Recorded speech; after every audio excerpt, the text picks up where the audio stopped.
Auzubillahi min shaitanir rajim. Bismillahir Rahmanir Rahim. Assalamu alaikum. My name is Taalay Ahmed, and I've had the good fortune of working in MTA for the last several years.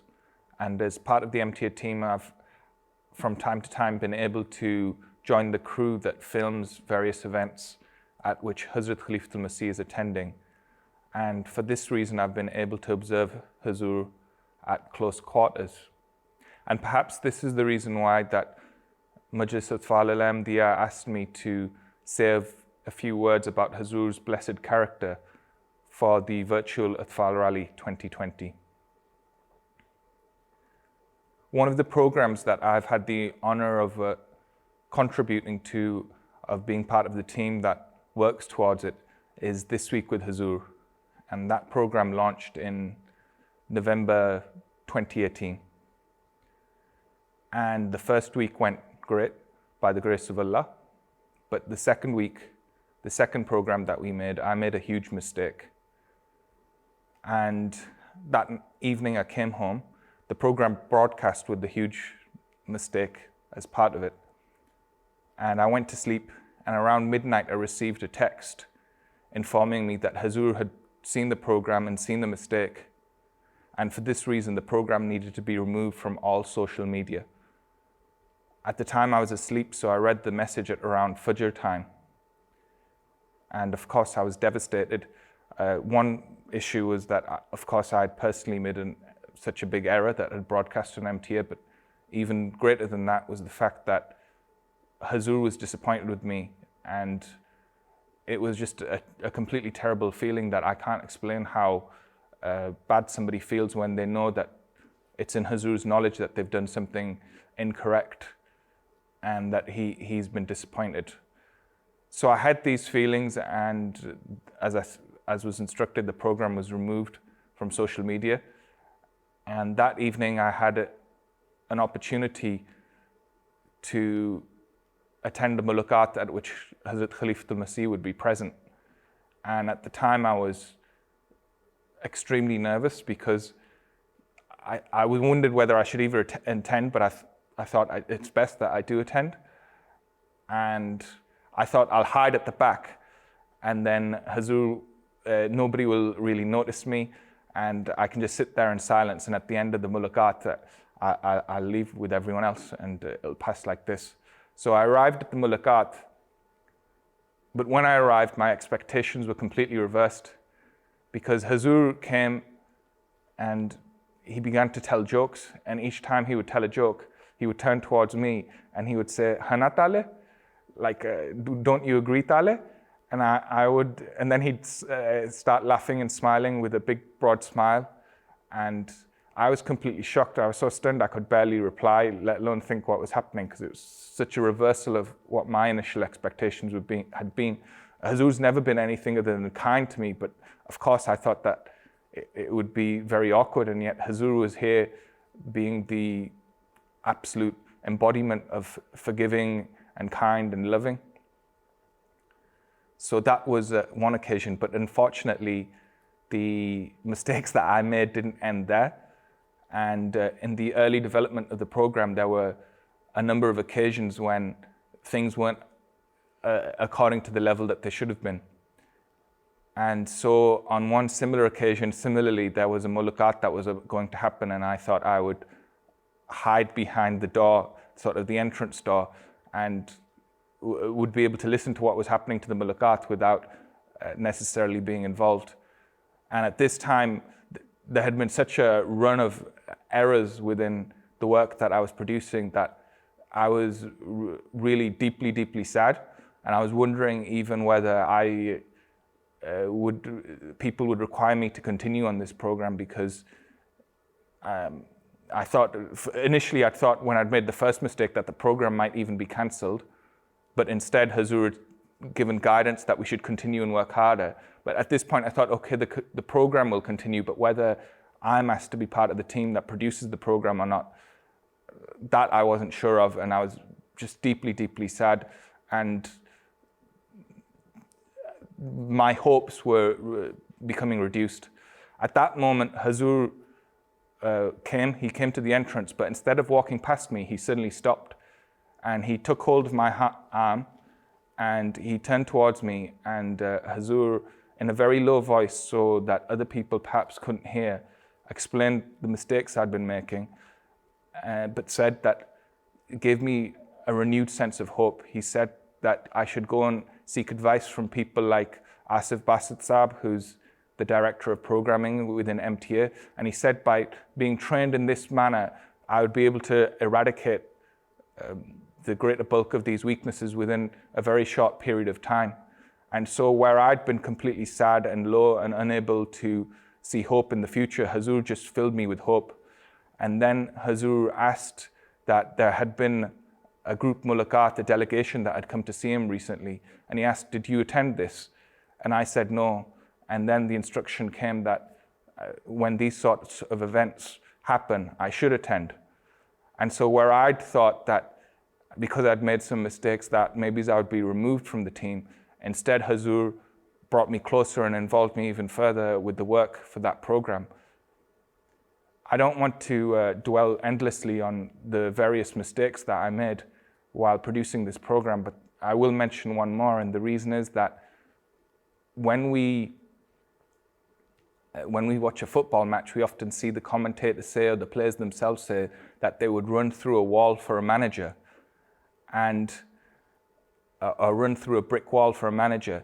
And of course, the work of the Ahmadiyya Muslim community is far more important than a mere football match. But I've often seen that the way Hazur addresses his workers and cares for his workers, he gives guidance with such wisdom that you become so motivated, you feel like you could actually run through a wall to fulfill the instructions of Hazrat Khilafat al-Masih. And I wish to give one example in that regard as well. When Hazur moved from the Fazl Mosque to Islamabad, again, I was part of the team that prepared a program on that occasion, but once more there were some shortcomings. Essentially what it came down to was that the program didn't capture the grandeur of the occasion, the great blessing that Allah the Almighty had given in bringing about this move from the Fazl Mosque to Islamabad. And then when it went for checking, then this was the feedback that returned from Hazrat Khilafat al-Masih. At that time, it was quite late on Thursday night, around Isha time, and the program was due to broadcast the following evening on Friday. So we were running out of time, and the MTA team returned to work because we were asked to basically more or less start again from scratch. Now, normally it would take a week to produce this program, and so we were under a lot of time pressure. At that moment, we received a message from Abid Khan Saab. Abid Khan Saab, some of you will know, as the press secretary of Hazrat Khilafat al-Masih, but he's also the head of the MTA News department. And so this week with Hazur, the program comes under him. And he said that Hazur sent a message to the workers. He has said that on one occasion, Hazrat Muslim Maud attended the first day of Jalsa, and he saw that the arrangements weren't adequate for the number of people attending Jalsa. And he expressed this. And at the time, the Sadr of Majlis Khudam al-Ahmadiyya was Hazrat Mirza Nasir Ahmed. And when Hazrat Mirza Nasir Ahmed heard these words, he gathered all the Khudam who were on duty, and together Hazrat Mirza Nasir Ahmed and those Khudam worked all night. They worked through the night. And when Hazrat Muslim Maud returned the next day, he was pleased to see that the arrangements had been brought up to the standard. And Hazur said that as Waqf-e-Zindagis, as workers in MTA, we should remember that our time at work doesn't come to an end at 8 p.m. But instead, our time comes to an end when the work has been completed.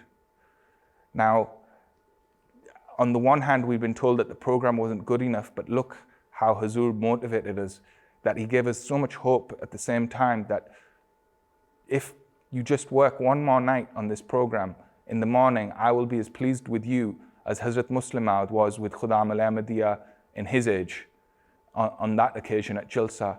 And so with these words, Surab Zishan Saab from production and Syed Wasim Saab and myself were there, and we worked through the night till around Fajr time. And at Fajr time, we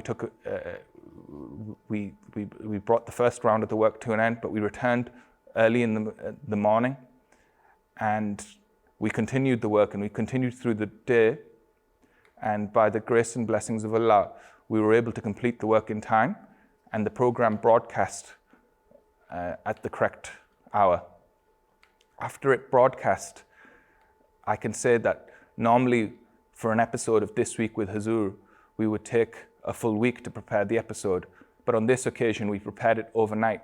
Yet, we prepared it with the instructions and guidance of Hazrat Khalifatul Masih. So even though it was prepared in less than 24 hours, just in one night, that program happened to be the most popular that we've ever had, with the largest viewing figures we've ever had for This Week with Hazur. And it remains so to this day. So after making a number of mistakes in the early development of This Week with Hazur, I suggested to the head of my department, Abid Khan Saab, that the best thing to do would be to have, if the news team could have a mulaqat directly with Hazrat Khalifatul Masih and learn and understand from his guidance directly. By the grace of Allah, Hazur accepted the suggestion and invited us for a mulaqat in Islamabad with the Waqf-e-Zindagis from MTA News. During that mulaqat, I asked Hazur, what are your expectations from the program This Week with Hazur? And his answer surprised me. Hazur said, it's not about my expectations. It's about the expectations or the requirements of the Ahmadi Muslims around the world. So you should go and speak to the Ahmadis and find out what they think of the program and how they think it can be improved. What that answer demonstrated to me was, first of all, Hazur's extreme humility, but secondly, his love for the Ahmadis around the world, in that he was saying this. It reminds me of a quote of Hazur's that he made in 2014. दुनिया का कोई मुल्क नहीं जहाँ रात सोने से पहले चश्मे तसव्वुर में मैं ना पहुँचता हूँ और उनके लिए सोते वक्त भी और जागते वक्त भी दुआ ना हो.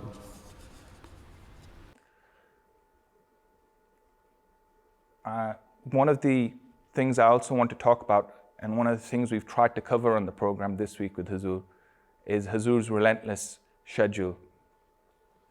Particularly when Hazur was at Fazl Mosque, we produced an actual episode which covered his routine. Hazur has mentioned how he wakes up for tahajjud before Fajr, and then in the morning we would see Hazur would begin his office hours, and from early in the day, in the morning, we would see official mulaqats beginning and workers of the Ahmadi Muslim community coming to receive guidance from Hazur. Then in the evening, we would see that many Ahmadi families would arrive and they would have their mulaqats as was scheduled. And apart from this, at the time I was told, and this was while Hazur was still at Fazl Mosque, I was told by the private secretary, Munir Javed Saab, that Hazur receives 10,000 letters a week and personally gives hundreds of replies. And I've been told since that the numbers have increased actually. So Hazur was extremely busy. But one thing we also saw was that on an evening after Isha, Hazur would invite members of his extended family would graciously invite them to join him for a mulaqat after Isha. Now, bearing in mind that Isha takes place quite late in the summer, this could be quite late at night. And it might come to, by the time it came to an end, it might be coming close to 10 p.m. Yet we would see that at 10 p.m., the private secretary staff had either left or they would be leaving at this time. And at that moment, when the mulaqat came to an end, Hazur would return from his residence to his office and would continue his work by himself with the private secretary's office emptied. I have mentioned Hazur's exceptional schedule under normal days, so you can only begin to imagine how hard Hazur has to work during the Jalsa period. And so during Jalsa 2019, we saw that Hazur's meetings, apart from the 5 lengthy speeches he had to prepare and deliver and the Bai'at ceremony, his meetings with delegations would last late into the night. And then there were so many delegations that required his time, it wasn't possible for him to meet them all during the Jalsa days themselves. So for perhaps around 10 days after Jalsa, Hazur would continue having meetings with Jalsa delegations, and they would last for many hours each day. And on top of this, he would meet perhaps 70 or so families each day from the Ahmadiyya Muslim community as well. Hazur was so busy that we made a decision, the MTA News team made a decision that the episode of This Week with Hazur from the Jalsa week, we wouldn't send it to Hazur to check before broadcast. And the reason for this was that we thought that Hazur is so busy that it would almost be just an added burden on his time for us to expect him to give specific guidance that week. The following day after broadcast, Hazur's meetings with the delegations were continuing in his office, and it was several hours of meetings with many delegations, one after another. I happened to be filming there on camera, and Abid Khan Saab was there as his press secretary, but of course Abid Khan Saab is also the head of MTA News. So Abid Saab, in between one delegation leaving and the next delegation arriving, Abid Saab approached Hazur and said, Hazur, we broadcast the This Week with Hazur program yesterday. And Hazur said, yes, I know, I've seen, and it's okay now you've done it, but you didn't send it to me for approval. So this shows that even at such a busy time, when Hazur almost doesn't have a single moment of rest for weeks on end, Hazur is still so diligent and so determined to continue his service to the Ahmadiyya Muslim community that he's still involved with every aspect in every department. I have mentioned mulaqats for the extended family. My son Talal, who when he was very young, perhaps around 12 months old, a year old, he developed quite a funny habit. When the mulaqat would come to an end and Hazur would be leaving his residence, my son would run behind him and he would start saying, Bahar jana hai, I want to go outside, I want to go outside. And because he was only learning to speak and he didn't know very many words, I think what he meant was that, Hazur, I want to see where you go when you finish this mulaqat, when you leave this door, where do you go to? So this happened on a few occasions, and on this third or fourth occasion, maybe Hazur, I would always try and hold my son back and take him to the right place, but Hazur turned to him and sort of asked him to come with him. So we had this interesting scene where Hazur was walking down the stairs, and by his side by side, perhaps holding hands, was my son. But my son had only just learned to walk, so after 4 or 5 steps, it became clear that he was going to take a while walking down the stairs. So Hazur turned to him and motioned that he can join Hazur and Hazur will pick him up. And so my son readily agreed, and Hazur picked him up and carried him all the way down the stairs. And then when he'd got to the bottom of the stairs, Hazur turned into his office. And at that point, I'd been following to make sure that my son would behave in the proper, respectful manner. But when Hazur entered his office, I thought that it would be wrong for me to enter Hazur's office without an invitation. So I waited outside and wondered what was going on inside. And after a minute or two, whatever happened must have, the tour that had happened within the office must have come to an end, because the door opened once again, and standing there was Hazur, and in his arms was my son. But now my son was carrying a giant box of chocolates, and so that brought that occasion to an end. But by the grace of Allah, I would say that, and I'm sure the MTA International team can testify, those who followed Hazur around the world, that there is nothing special about my son or about me. The special person is Hazrat Amir al-Mu'mineen, because with every child that I've seen of the Ahmadiyya Muslim community on many, many occasions, Hazur is always ready to show very special love to the children of the Ahmadiyya Muslim community. In Silver Spring, you had given me a Milky Way and a pen. I still have those 2 things. You met me in Datul Rahman, Yes. and there I gave you something. Mhm. Now come in again. Take another one. Nice.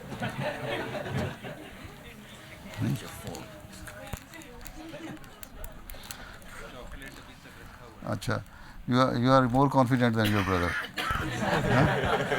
And that chocolate, I think, must have expired now. So you take this new one, and yes, take this with right hand. Take this pen and use it now. Thank you. These mulaqats for the extended family of Hazur would normally last for about 5 or 10 minutes, but there were occasions when they would go on for a little bit longer.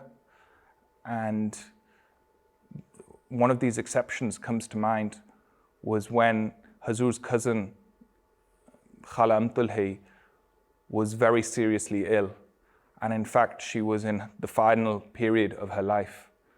And I'm sure and I'm aware that she was advised, medically advised, that she should take complete rest. But such was her love for Khilafat and her desire to be near Hazrat Khalifatul-Masih that nonetheless she would make the journey to join these mulaqats after Isha. And so when Hazur would see her and her family arrive, at least on one occasion, if not more, he would extend it, and he would extend the mulaqat to such an extent that it might last for 40 minutes or maybe even a little bit more. And I'm sure that Hazur's time, his care and attention on these occasions was an extreme source of comfort for Khala Amtulhi and her family. But even then, after such an extension, after such a long mulaqat, we would see, and quite late at night, Hazur would stand, and after these lengthy mulaqats, he would return to his office and continue his work for the Ahmadiyya Muslim community. Again, I'm sure that many people around the world in the community can testify that this care for people who might have a health condition or a health worry isn't unique to Khala Amtulhi, but in fact is something that Hazur has for the whole community, in fact, the whole of humanity, and many of us can testify to it. I was once taking an interview with Attar Zubair Saab, who has had the good fortune of traveling with Hazur as part of his Qafla on many tours around different countries in the world. And he told me quite an inspiring incident. In 2018, Hazur was traveling to Spain for a visit to the Jamaat there. And Attar Zubair Saab had the good fortune of joining him.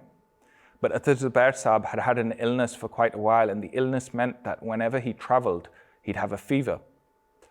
And the same happened when he joined Hazur on that occasion. On the first day, he developed a fever. On the second day, the fever continued, and by the third day, it was so bad that Attar Zubair Saab was unable to join the Fajr prayers.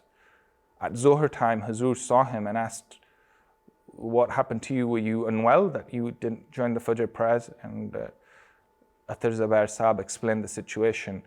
At that point, he says that Hazur took hold of him and held him for a while. And then Hazur said that this fever has gone now. The time that I was interviewing Attar Zubair Saab was many months later, almost a year later. And he told me that since that day, even though previously he would get this fever all the time, especially when he traveled, since that day, the fever went by the evening after Hazur said that the fever is gone now. It went, and then it never came back. And even his families and loved ones and those people who know Attar Zubair Saab well and knew he had this illness and he would get this fever regularly are asking him, "What's happened to your health?" And he just would say, "Hazur has prayed for me." There's also one incident of my own which I can mention, although it's certainly not comparable or as serious, but I think perhaps people will find it a little bit amusing. I was once playing football, and I hurt my hamstring a little bit. I got a little injury, and so I decided to write a letter to Hazur. Over the years, I've received a lot of advice from different people about how best to write a letter to Hazur, and one piece of advice was that you should keep it short and get to the point so as not to waste any time or not to write pages and pages, and I think that's a good piece of advice. And secondly, that somebody had perhaps told me that if you handwrite a letter, then it adds a personal touch. And I think that both of these pieces of advice have their place, but they also have their limits. And I managed to find the limits of both these pieces of advice on this particular occasion. So having had a hamstring injury, I decided to write a letter to Hazur in which I wrote, and I had another concern as well. So I decided to mention both those concerns in the following manner: that after the basic formalities of the letter, I wrote, Hazur, I have a health concern and I have a financial concern, so please pray. The following day, I received an unexpected phone call from a number I didn't recognize. And when I picked up the phone call, I asked who it was, and they introduced themselves as a member of staff at Hazur's private secretary's office. And they asked me that Hazur has read your letter. And I said, which letter? Because it slipped my mind. I couldn't even remember. I said, which letter? And they said, the one in which you say you have a health and a financial concern. And I was like, oh. And they said, Hazur has asked to see you, so you'd better come in tomorrow. So the following day, I arrived at the private secretary's office and then made my way as appropriate to, when called, to Hazur's office. And as soon as I walked in, Hazur asked me, what is this health concern you have? I said, Hazur, I've got a slight strain in my hamstring. And then Hazur said, what is the financial concern you have? And I said, Hazur, I received a parking ticket. And then Hazur said, how much was that for? £10? And then I was a little bit, and then Hazur said, as far as your health concern goes, write to me what it is exactly so that I can prescribe some medicine. And as far as your financial concern goes, be more careful in where you park in future. And then Hazur had added that when you write to me, don't handwrite it anymore because nobody can read your handwriting. So please type it out in future. So then the mulaqat came to an end, but something interesting happened afterwards, which was, first of all, that the hamstring that I'd had been causing me discomfort since the injury. And almost as soon as the mulaqat came to an end, or as soon as it came to an end, I could feel that it was better. And my fellow footballers who'd had the injury before said that it would cause me discomfort for 3 weeks to a month. My recovery was almost instant. And I think people even commented that how was I able to play again so soon? And the second thing that happened was that I'd had 3 parking tickets outside my house from the same council in the months before, and I'd appealed all 3 of them. But the first 2 times I hadn't written to Hazur and the appeal had been rejected. And on the third occasion, 2 months passed and they hadn't replied. And so I followed up with them that I appealed this parking ticket and you haven't made a decision. And they sent me a letter, the council sent me a letter, and they said that actually we think that you were in the wrong and you deserve the parking ticket, but because 2 months have passed, legally we can't enforce it anymore. And with this, in this way, the parking ticket was also dismissed. By the grace of Allah, I believe that both of these outcomes were a blessing of having written to Hazur and having requested his prayers, alhamdulillah. I want to turn to a slightly more serious incident now, which is that when my wife was pregnant, she also had a health concern. And we happened to be at a mulaqat with Hazrat Amir al-Momineen. There was a group of people there, not just my wife and I, quite a few people. And Hazur looked at her face, and I think she'd been fine when we set off for the mulaqat, otherwise of course I wouldn't have set off. But as it had been quite a long journey to Islamabad, and close to Islamabad she started to feel a little bit unwell. And Hazur took a look at her face and could immediately tell and see, and he became worried. And he asked his granddaughter to take my wife to Hazur's kitchen and serve her some medicine. But when my wife left the room, Hazur remained quiet, and you could see on his face that he was still concerned and he wasn't satisfied with the situation. So after a few more seconds, he stood up himself and followed into the kitchen, and the mulaqat came to an end. And when he went to the kitchen, he took out some water and he put some sugar in it, and he put some medicine in it. And it seems that whatever the problem was, he'd identified it completely correctly, because in a few minutes my wife felt better and we were able to return home. But even then, Hazur's kindness and the kindness of his family didn't end, because as we were leaving, Hazur's respected wife, Khala Subui, said to us that as soon as you reach home, you should send a message through someone that we've arrived home safely. And I think the reason perhaps was that Hazur and his family were so concerned and are so loving that they would remain worried and praying until they received good news that everything was okay. Unfortunately, although at the time she felt better, perhaps some weeks later or some time later, her medical concerns during the pregnancy hadn't come to an end. And it reached such a stage that my wife's condition was such that I had to take her to hospital in quite an emergency. The information reached Hazur that this was her condition and she'd had to go to hospital. And so Hazur first sent a message that she should take such and such a medicine.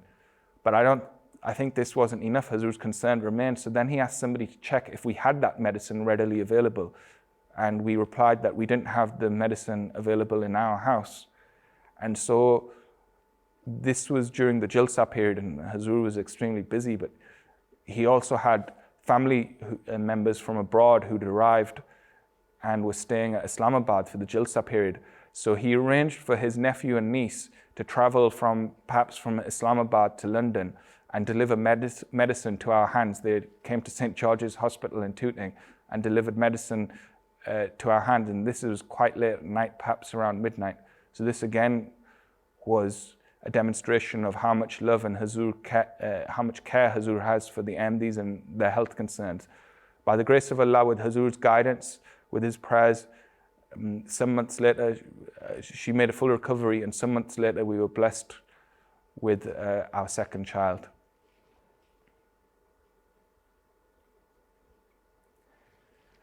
I think one of the things that we see when we look at Hazur's character is how, as Hazrat Khilafat al-Masih is the fifth successor of the promised Messiah alayhi salam, he's a perfect representation of the promised Messiah alayhi salam. He's a perfect representative for this era. He is Khalifa-e-Waqt.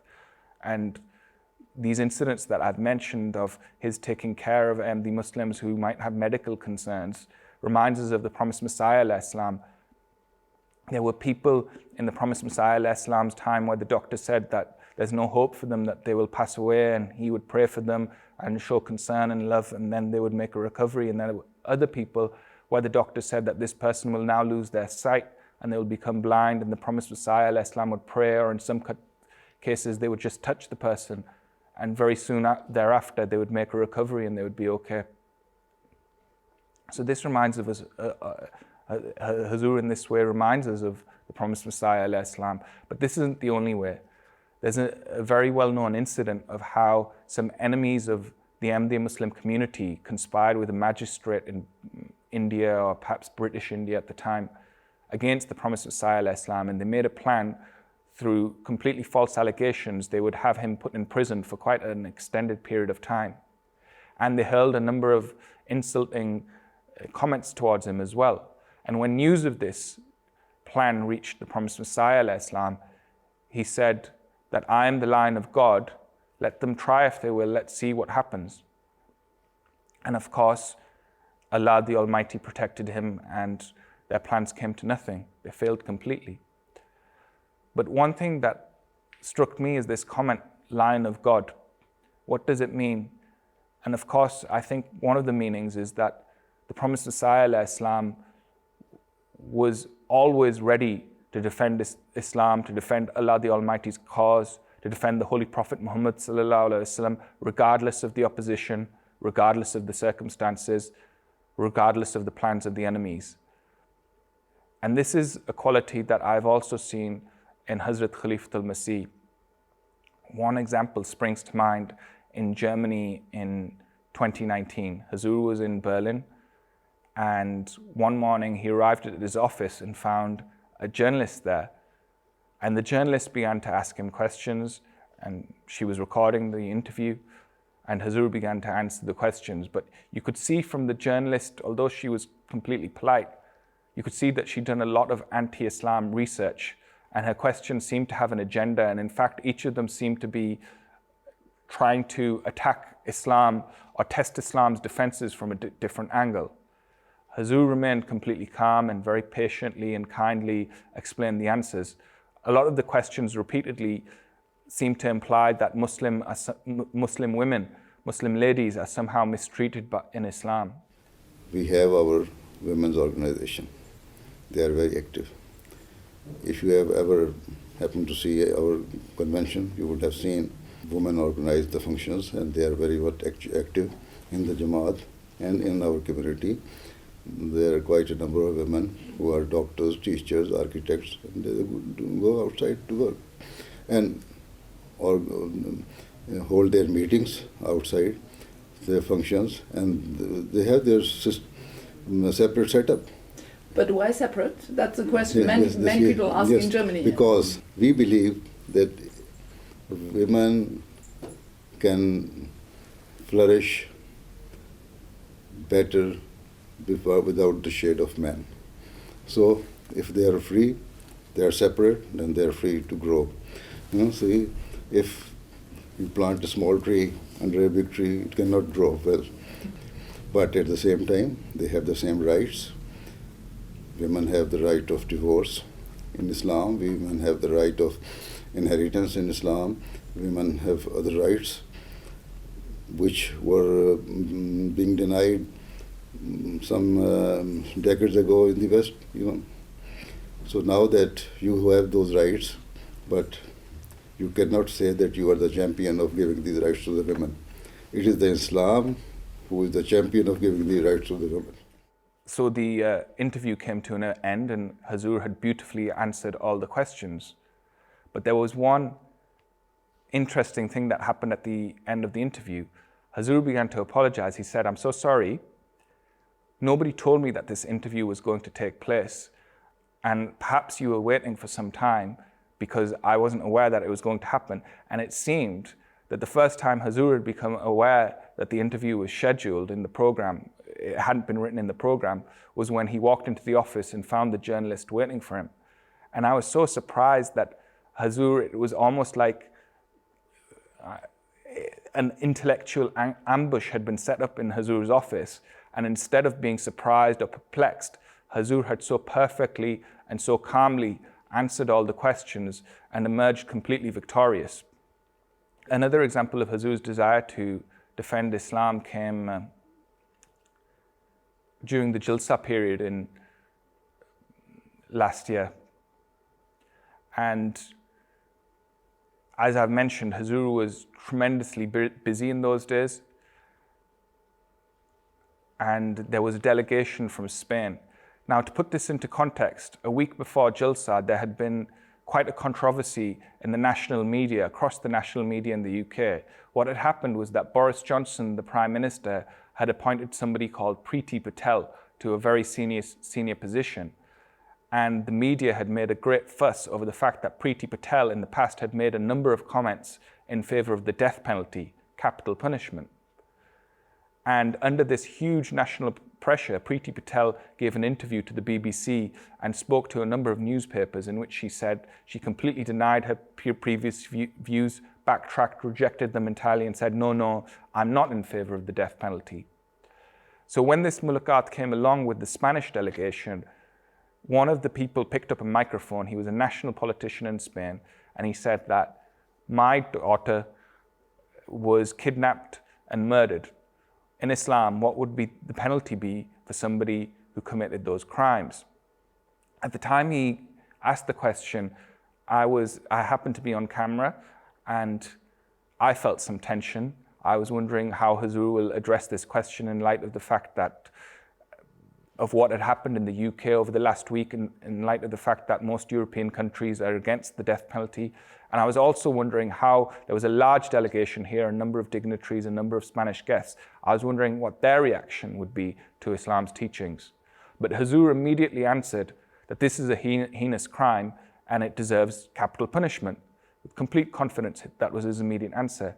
It seemed that perhaps I wasn't the only person who was feeling some tension in the room, because when Hazur gave his answer, the person who was translating from English to Spanish turned to Hazur and repeated the answer back to him quietly, as though asking Hazur, is this really what you want me to say? And Hazur, with complete confidence, again repeated the answer, and then it was translated. And then Hazur added that yes, in Islam you are allowed to forgive, but the forgiveness can only come, as in a reduction of the penalty, can only come from the family. It can't be enforced by the government or the courts on the victim's family. It's up to the victim's family to decide. When the Spanish politician heard this, he picked up the microphone and said, your answer has caused the anxiety to go from my heart, because I actually got into politics after the crime that was committed against my daughter, because I thought that the punishment was far too lenient, and I've been trying to change this punishment.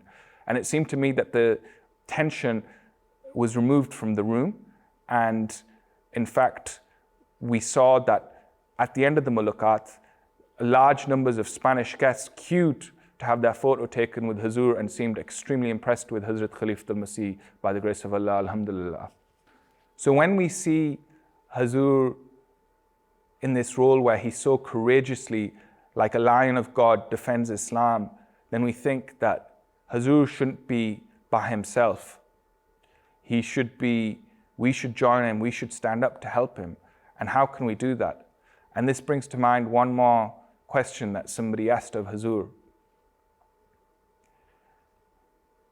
The questioner said that when we look at the prophecies, the various religious prophecies, we see them being fulfilled one by one. And it seems from the prophecies that we're drawing very close to perhaps one of the final prophecies, which is the victory of Islam Ahmadiyyat, in which large numbers of people will join Ahmadiyyat. So what is Hazur's view on this?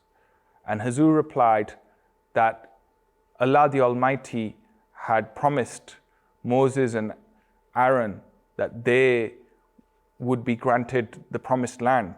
But when Allah the Almighty asked the people of Moses and Aaron, although Moses and Aaron, al-Islam, the prophets Hazrat Moses and Hazrat Harun, were very much willing to do the work that was required, their people weren't willing to do so.